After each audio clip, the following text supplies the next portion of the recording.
Cek cek, assalamualaikum. Hai, kembali lagi dengan Miss Monique. Semoga semuanya dalam keadaan sehat ya. Amin. Nah, sebelum mulai belajar, mari kita berdoa terlebih dahulu. Berdoa mulai. Bismillahirrahmanirrahim. Rabbi zidni ilma warzuqni fahma. Amin. Nah, pada pertemuan kali ini kita akan membahas bab 1 dari pembelajaran SIMDIK, yaitu logika dan algoritma komputer. Penasaran? Mari kita simak video berikut. Selamat menyaksikan. Dalam kompetensi dasar 3.1 yaitu menerapkan logika dan algoritma komputer, kita memiliki dua indikator. Indikator yang pertama adalah melaksanakan penulisan algoritma berdasarkan notasi penulisan algoritma. Indikator yang kedua, membuat program sederhana.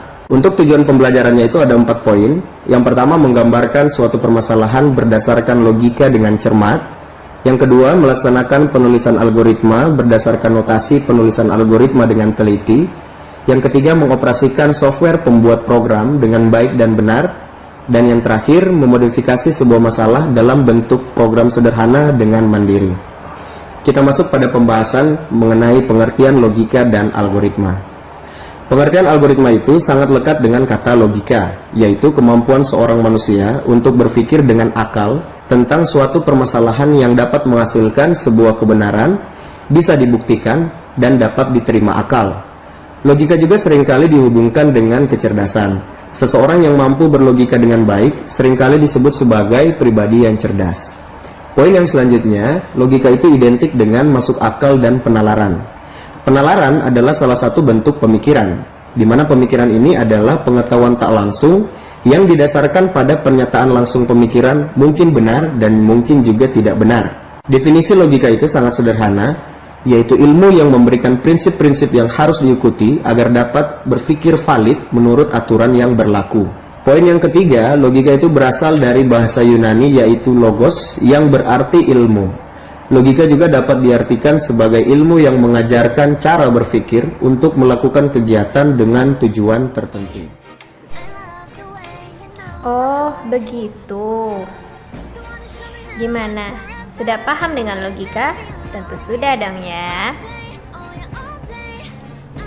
Selanjutnya, algoritma itu apa ya?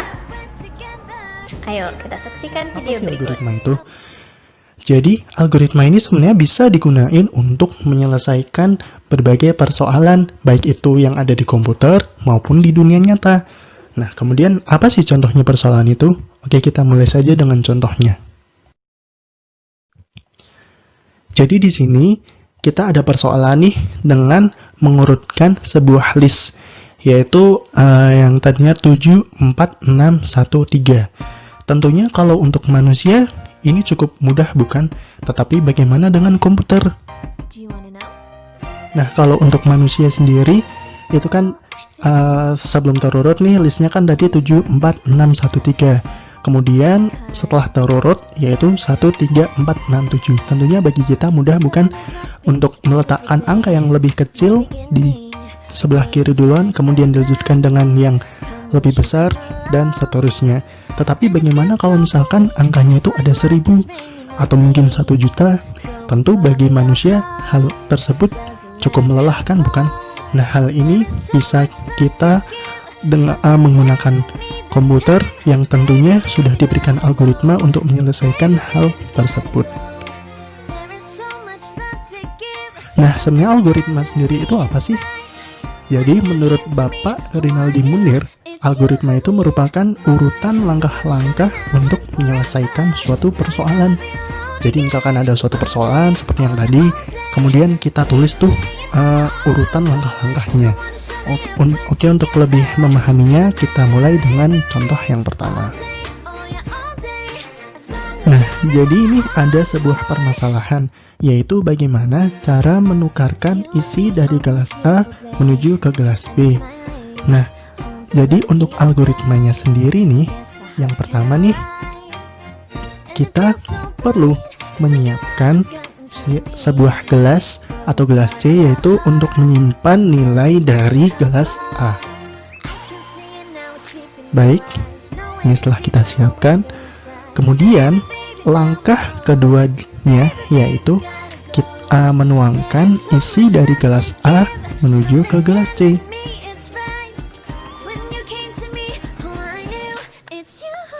Baik, tuangkan saya sampai habis.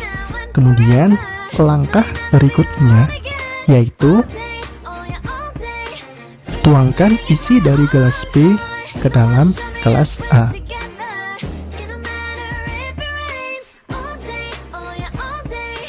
Nah, setelah demikian, kemudian pindahkan isi dari gelas C menuju ke gelas B. Baik, dan isi dari gelas A tertukar dengan gelas B. Cukup mudah bukan? Nah, untuk memahami algoritma, kita mulai dengan contoh yang berikutnya ya. Nah, ini ada permasalahan nih, bagaimana caranya mengambil air dari ember sebanyak 400 ml.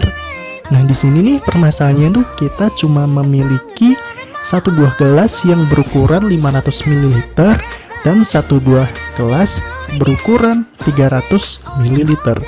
Bagaimana caranya? Yuk, mari lanjut. Baik, jadi ini ada air dari ember segitu, kemudian kita ingin mengambil hanya sebanyak 400 ml dan kita cuma punya gelas 300 ml dan juga gelas 500 ml. Nah, di sini nih yang oranye ini gelas 300 ml, yang bening yaitu gelas 500 ml. Nah, algoritma pertamanya, isi gelas oranye dengan 300 ml air. Kemudian tuangkan air dari gelas oranye ke gelas bening.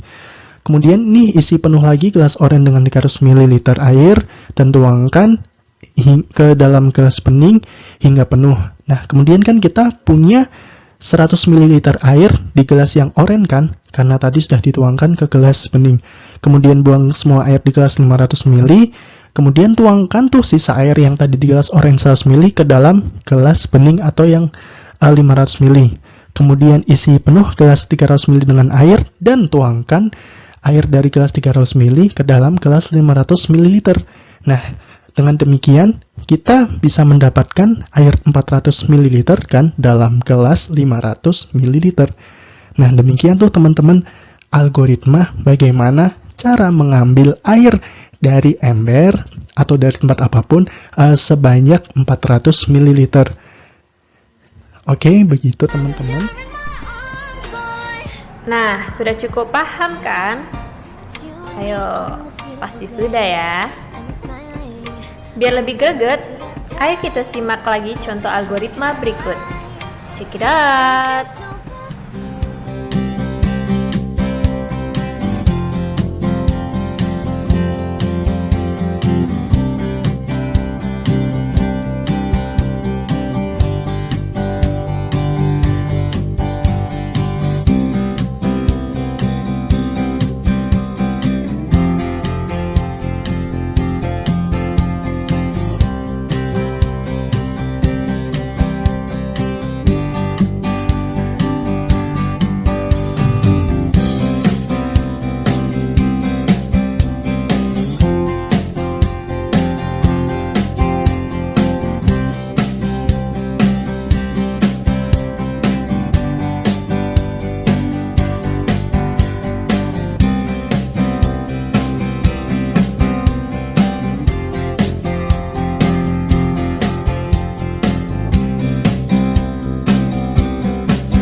Ternyata semakin menarik ya.